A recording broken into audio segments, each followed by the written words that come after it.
Hello everyone, স্যামজনের প্রতি রবিবারের special আয়োজন আস্ক স্যামের নতুন একটা ভিডিওতে আপনাকে অনেক অনেক শুভেচ্ছা। প্রতি রবিবার আমরা যে কাজটা করি, শনিবারের ভিডিও থেকে গুরুত্বপূর্ণ প্রশ্নগুলো নিয়ে রবিবার নতুন করে একটা ভিডিও নিয়ে আসি। তো গতকালকে ভিডিওতে আপনাদের অনেকগুলো গুরুত্বপূর্ণ প্রশ্ন ছিল, সেই প্রশ্ন নিয়ে আজকে ভিডিও সাজানো। প্রশ্নে যাব তার আগে আরেকবার স্মরণ করিয়ে দিতে চাই, গতকাল থেকে আমাদের ফেসবুক গ্রুপে কিন্তু কন্টেস্ট শুরু হয়ে গেল। Photography contest, smartphone photography contest, যেখানে আপনাদের মধ্যে থেকে 5 জন লাকি উইনার 5টি গিফট পেয়ে যাবেন, যাদের ছবিগুলো বেশি ভালো হবে। তো যারা এখন ওই কন্টেস্টে অংশগ্রহণ করেননি, ঝটপট অংশগ্রহণ করে ফেলুন। ডেসক্রিপশনে আমাদের গ্রুপের লিঙ্কটা সবসময় দেওয়া থাকে। ওকে, কমেন্ট সেকশনে চলে যাব। আমাদের প্রথম কমেন্টটি করেছেন আহমেদ মুসা ভাই, মুসা 99। স্যাম ভাই, সবাই সবার একটা ব্র্যান্ড বের করছে, যেমন টিটিপির মাস্ক, এটিসির মাস্ক, আরও অন্যরা জার্সি এনেছে। আমরা স্যামজনের কোনো একটা প্রোডাক্ট দেখতে চাই। Love from স্যামজন। 171 জন এখানে লাইক করেছেন, আরও অনেক কমেন্টস রয়েছে। আসলে কখনো আমি এমনটা চাইনি যে আপনারা আমার কাছ থেকে কিছু কিনেন। আমি চেয়েছিলাম সবসময় এমনিতেই দেওয়ার জন্য। এবং আসলে আমি মানে ছোট একটা মানুষ, আমার খুব বেশি ক্ষমতাও নেই। যতটুকু পেরেছি মাঝে মধ্যে আপনাদের জন্য গিভ অ্যারেঞ্জ করে দেওয়ার ট্রাই করেছি এখন পর্যন্ত। আমার ইচ্ছা আছে আমাদের 2 মিলিয়ন হয়ে গেলে পরে আপনাদের জন্য বেশ কিছু টি শার্ট রাখার জন্য, অ্যাটলিস্ট যাতে ছোটোখাটো গিভ না, মেগা গিভ করা যায়, অনেকেই পান। তবে যদি কিনা আপনারা এমনটা চান যে আমাদের কোনো টি শার্ট হোক বা যে কোনো ধরনের ক্যাপ হতে পারে, যেহেতু আমাদের ক্যাপটাও আমাদের একটা সিগনেচার, সো এমন কিছু হতে পারে। তো যদি এগুলো আপনাদের কেনার আগ্রহ থাকে, আজকের ভেতর আরেকবার কমেন্ট করে জানাবেন। আমি ট্রাই করব জাস্ট এগুলো তৈরি করার যে মূল্যটা, সেটা দিয়ে যাতে আপনারা অ্যাটলিস্ট কিনতে পারেন, সেরকম কোনো ব্যবস্থা হয়তো করা যাবে। তবে আপনারা যদি এটা না চান, আমি আমার তরফ থেকে অবশ্যই যখন কিনা 2 মিলিয়ন হবে তখন আপনাদের জন্য একটা গিভ করব। গেমিং নয়ন, স্যাম ভাই গরমকাল এসে পড়ছে, যদি 3 থেকে 4 হাজার টাকার ভিতরে পাওয়ার ব্যাংকের রিভিউ দিতেন তাহলে খুশি হতাম। অনেক অনেক ভালোবাসা রইল। Love from Kotalipara. কোটালীপাড়া হলো গোপালগঞ্জের মধ্যে পড়ছে, রাইট? তো ভাইয়া, আসলে আমি পার্সোনালি গত 1 বছর যাবত একটা পাওয়ার ব্যাংক ব্যবহার করে আসছি, যেটা আমার কাছে খুবই ভালো লেগেছে। আমি শুধু স্মার্টফোন চার্জ করি না, আমার ক্যামেরাটা আমরা মাঝে মাঝে আমি ওটা দিয়ে চার্জ করি। তো আমার ইচ্ছা আছে খুব শীঘ্রই এরকম 3টি পাওয়ার ব্যাংক নিয়ে আপনাদের জন্য একটা ভিডিও নিয়ে আসবো, যেখানে আমার পার্সোনাল ইউজ করা এই পাওয়ার ব্যাংকটি থাকবে। এর বাইরেও আরও 2টি পাওয়ার ব্যাংক আপনাদের সাথে আমি শেয়ার করব। আশা করছি আমরা এই যে আজকে তো রবিবার, এই সপ্তাহের মধ্যে আমরা কভার করব। শাহরুল ইমান ভাই, ভাইয়া 2 মিলিয়ন হলে একটা টি শার্ট দিবেন কি? আপনার ভিডিও প্রতিদিন দেখি। অবশ্যই দিব ভাইয়া, হয়তো একটু আগেই বলছিলাম। কে ফোনে কি ঘন ঘন চার্জ দিলে কোনো ক্ষয়ক্ষতি হওয়ার সম্ভাবনা আছে নাকি? আমি তো ব্যাটারি 90% বা 85% হলে চার্জে লাগিয়ে দিই, সেটা কি ঠিক আছে? দয়া করে জানাবেন, ধন্যবাদ। ভাইয়া, এই কাজটা আমিও করি। আমার ফোনে যখন দেখি যে মোটামুটি 20%-এর মধ্যে চলে আসছে, তখন এটাকে চার্জ করতে বসাই। 60, 70, 80% হয়ে গেলে আবার খুলে ফেলি। আমিও আসলে রেগুলার 100% চার্জ হয়তো করি না। সমস্যা নেই, আপনি 20% থেকে 80%-এর মধ্যে বা 90%-এর মধ্যে যদি চার্জ করেন, তাতে কোনো সমস্যা নেই, বারবার করতে পারেন। বিজয় দাস, ভাই আমার প্রশ্ন, মেড ইন বাংলাদেশ এবং অ্যাসেম্বলড ইন বাংলাদেশ এর মধ্যে পার্থক্য কী? আর কোনো ব্র্যান্ডের ফোন সম্পূর্ণ কমপ্লিট হয়ে কি বাংলাদেশে আসে? একটু বিস্তারিত বলেন। লাভ ইউ ভাই। শেষ দিক থেকে যদি শুরু করি, ওয়ানপ্লাস এবং মটোরোলার ফোন, এই বোথ ডিভাইসগুলোই কিন্তু একদম সরাসরি সব কিছু হয়ে তারপরে বাংলাদেশে আসে। মানে বাংলাদেশে এসে অ্যাসেম্বল বা মেড ইন কোনো কিছুই হয় না, একদম তৈরি হয়েই আসে। আর অন্যান্য যে ব্র্যান্ডগুলোর যে অফিসিয়াল ডিভাইসগুলো, যেমন রিয়েলমি, শাওমি, ইভেন নোকিয়ার ফোন এখন, তারপর স্যামসাংয়ের phone, Oppo, Vivo, Infinix, itel, Tecno, এই ফোনগুলো বাংলাদেশে অ্যাসেম্বল হয়। আবার সিম্ফনি, ওয়ালটনের মনে হয় বেশ কিছু ফোন মেড ইনও হয়, মানে এর সব কিছুই বাংলাদেশে তৈরি হয়। এখন এর মানে এই না যে বাংলাদেশ প্রসেসর তৈরি করে, এরকম না।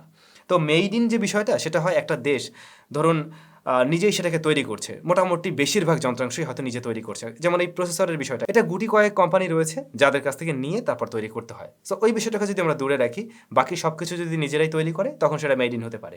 আর অ্যাসেম্বল, ধরুন বাইরে সব কিছু তৈরি হয়েই আছে, বাট খোলা খোলা অবস্থায় রয়েছে, যেটা শুধুমাত্র বাংলাদেশে আসার পরে জোড়াতালি লাগানো হয়, মানে একটার সাথে একটা সেট করা হয়।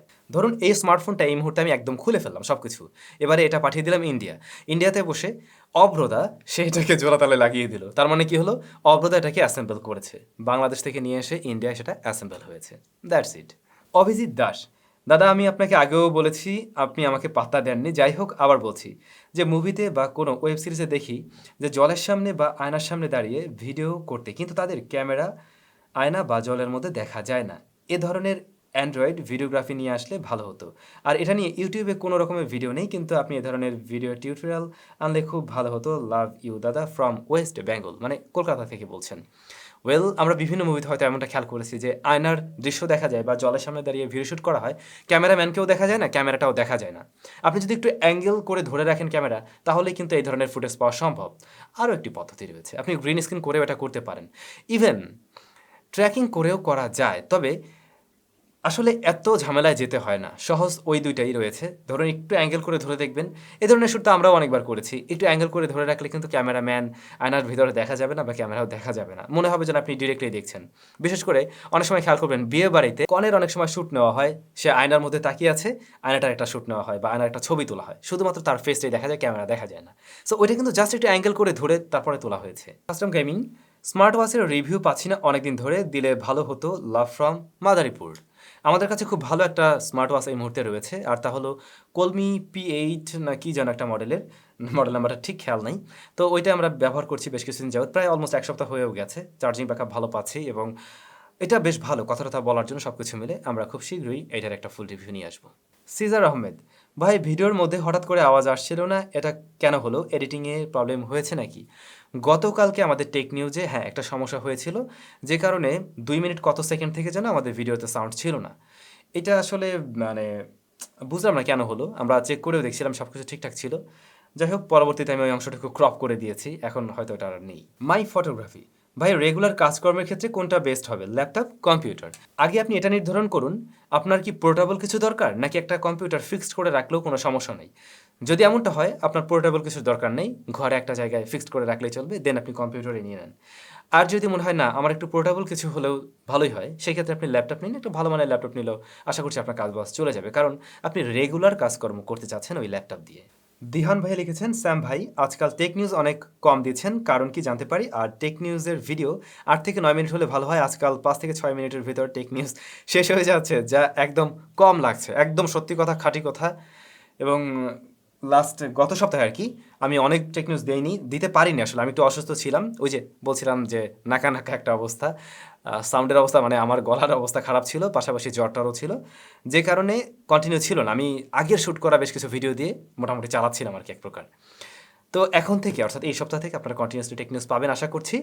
আর যেদিন আসলে আমাদের রিভিউ থাকে আমি একা আসলে সামলে উঠতে পারি না তখন, এই কারণে হয়তো অনেক সময় দু একটা মিস্টেক হয়, বাট আমি ট্রাই করব। আর নিউজ, হ্যাঁ আমি নিউজটা একটু বাড়ানোর ট্রাই করছি, অর্থাৎ অ্যাটলিস্ট যাতে ৭-৮ মিনিট বা ১০ মিনিট পর্যন্ত নেওয়া যায়। মেহেদি মুস্তাফিজ, স্যাম ভাই Redmi note 11 Chinese versus Redmi note 11 global versus Redmi note 11 Bangladesh. Video চাই, লাভ ফ্রম উত্তরা, প্লিজ তাড়াতাড়ি দিবেন। ভাইয়া রিভিউ দেওয়া লাগবে না, আমি এখানেই বলে দিচ্ছি, আপনি সরাসরি বাংলাদেশে যেটা বেরিয়েছে এটাই নিয়ে নিন। ডাটা 999 কিউএনএ, এখন রিয়েলমি 8 নিব না রিয়েলমি 9 প্রো এর জন্য অপেক্ষা করব? অবশ্যই রিয়েলমি 9 প্রো এর জন্য অপেক্ষা করা ভালো হবে যদি আপনার হাতে সময় থাকে।